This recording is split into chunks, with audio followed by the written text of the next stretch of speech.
கல்யாணமே பண்ணிக்கல. பழம்பெரும் நடிகை காஞ்சனா விளக்கம். பழம்பெரும் நடிகை காஞ்சனாவுக்கு இப்ப வயசு 86 ஆகுது.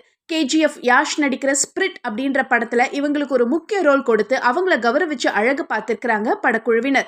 இப்படிப்பட்ட நிலையில 86 வயசாகியும் ஏன் திருமணம் செஞ்சுக்கலன்னு காஞ்சனா ஒரு இன்டர்வியூல பேசின விஷயம் ட்ரெண்ட் ஆகியிருக்கு. அவங்க பேசும்போது, என்னுடைய குடும்பம் நல்லா வாழ்ந்த குடும்பம், அப்பாவுடைய தொழில நஷ்டம் ஏற்பட்டதால கடன்ல மூழ்கிடுச்சு. அத்தனை கடன்களும் குடும்ப பாரமும் ஏன் மேல விழுந்துச்சு. படிச்சுட்டு இருக்கும் போதே ஏரோஸ்டஸ் வேலை கிடைச்சது. சினிமா வாய்ப்புகளும் வந்துச்சு. நிறைய புகழும் பணமும் கிடைச்சது. எல்லா கடன்களையும் அடைச்சேன். பெரிய இடங்கள்ல இருந்து என்னை கல்யாணம் பண்ணிக்க வரன்கள் வந்துச்சு. ஆனா அதை என் நெருங்கிய உறவினர்களே தடுத்து நிறுத்தினாங்க. சினிமா வருமானம் மட்டுமே அவங்களுக்கு முக்கியமாக இருந்தது. என்னுடைய பணத்தை எனக்கு கொடுக்காம கடன் சுமைய மறுபடியும் என் தலையில சுமத்தினாங்க. நான் யார்கிட்டையும் ஹெல்ப் கேட்கல. கேட்டிருந்தா செஞ்சிருப்பாங்க. நல்ல ஒரு பையனை பார்த்து கல்யாணம் செஞ்சுக்கோன்னு வெல்விஷஸ் பலர் அட்வைஸ் பண்ணாங்க. அதுதான் சரியான தீர்வுன்னு நினைக்கும் போது எனக்கு வயசு 40 ஆகிடுச்சு.